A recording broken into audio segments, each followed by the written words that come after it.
नमस्कार, welcome to rewire connection. मैं हूं आपके साथ Hemlata.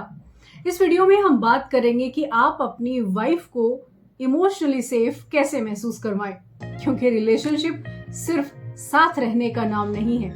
It's all about feeling safe, heard and valued. एक रिलेशनशिप की जो फाउंडेशन है वो है इमोशनल सेफ्टी, क्योंकि बिना इमोशनल सेफ्टी के प्यार नहीं होता। Stop emotional dismissal.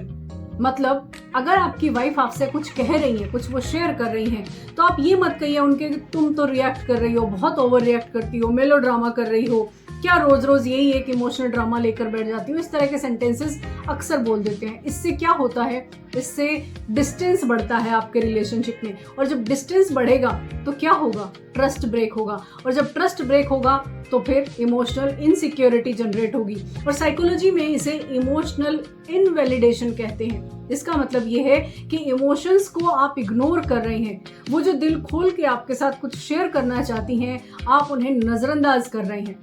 और जब किसी को नजरअंदाज किया जाता है तो वो हर्ट फील होता है, और उससे पूरा नर्वस सिस्टम इफेक्ट होता है, चाहे वो बॉडी हो, माइंड हो, या फिर थॉट्स हो। क्योंकि नेगेटिविटी जो बॉडी में जनरेट होगी तो कार्टिसोल हार्मोन बढ़ जाएगा, और उससे क्या होता है, ओवर थिंकिंग बढ़ेगी, हाइपरटेंशन बढ़ेगी।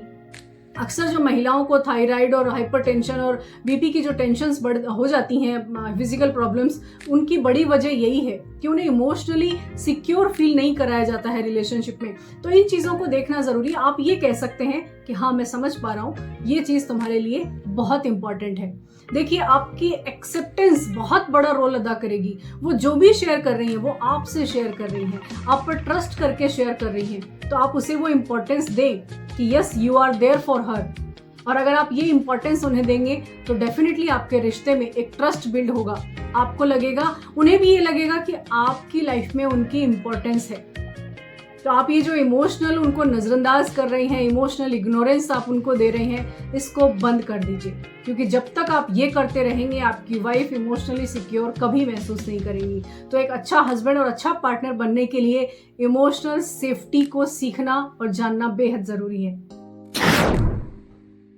आप अपनी वाइफ के लिए एक जजमेंट फ्री जोन क्रिएट करिए।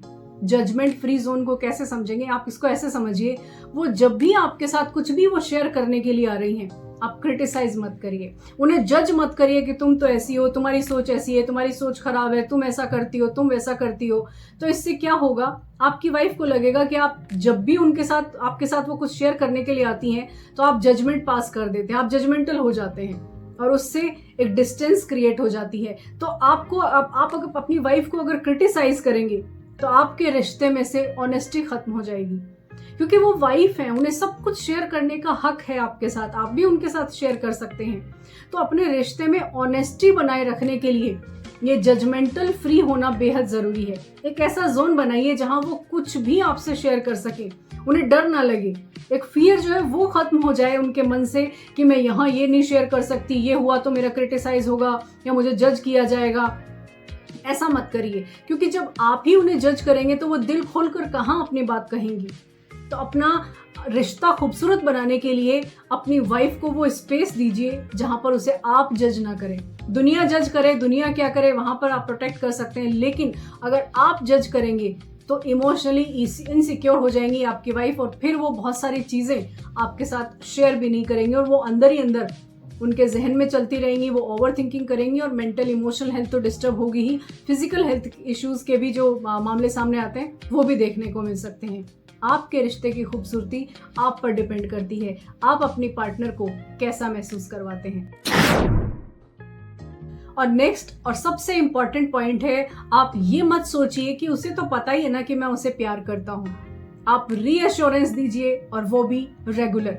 इससे क्या होगा, जब जब आप उसे बोलेंगे कि yes, I am proud of you, I love you, या I care for you, I know you are right, you matter to me, इस तरह की चीजें जब आप अपनी वाइफ को बोलेंगे ना, तो वो इमोशनली सिक्योर फील करेंगी।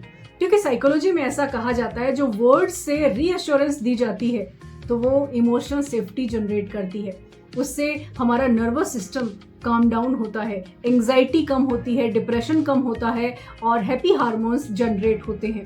और अपने पार्टनर को खुश रखने के लिए अगर आप ऐसा बोलते हैं तो इसमें बुराई ही क्या है, आपका रिश्ता खूबसूरत होगा। तो आप रीएश्योरेंस के लिए ये मत सोचिए कि अरे शादी हो गई, अब तो इतने साल हो गए, अब तो सब जानते ही हैं। प्यार महसूस होता है साइलेंटली, ये बहुत अच्छा है, बहुत अच्छी बात है ये। लेकिन जब लाउडली बोला जाता है तो वो इमोशनल सेफ्टी जनरेट करता है। और कोई भी इंसान ये चाहता है कि उसे लाउडली उसका जो प्यार है वो उसे जताया जाए। बीइंग जो होता है ना कि फीलिंग लव्ड, वो वाली जो फीलिंग है वो इमोशनल सेफ्टी जनरेट करती है। तो अपने रिश्ते को खूबसूरत बनाने के लिए सारे जो हथियार हैं वो आपके पास है, बस जरूरत है उनको काम में लेने की। तो अब ये समझ लीजिए कि आपकी वाइफ को फाइनेंशियल सिक्योरिटी से ज्यादा इमोशनल सिक्योरिटी की जरूरत है। और जब आप उन्हें इमोशनली सेफ फील करवाएंगे तो रिश्ते में ट्रस्ट बढ़ेगा, रिश्ते में, रिलेशनशिप में बहुत सारी खूबसूरत चीजें होंगी और रिश्ता पहले से ज्यादा मजबूत भी बनेगा और खूबसूरत भी। और आपके रिश्ते की जो फाउंडेशन है वो स्ट्रांग बनेगी। तो आप अपनी वाइफ की जिंदगी में वो शख्स बनिए जहां पर उसके दिल को सुकून मिल सके, जहां उसका दिल आराम कर सके, वो शख्स नहीं जिससे वो खुद बचना चाहे।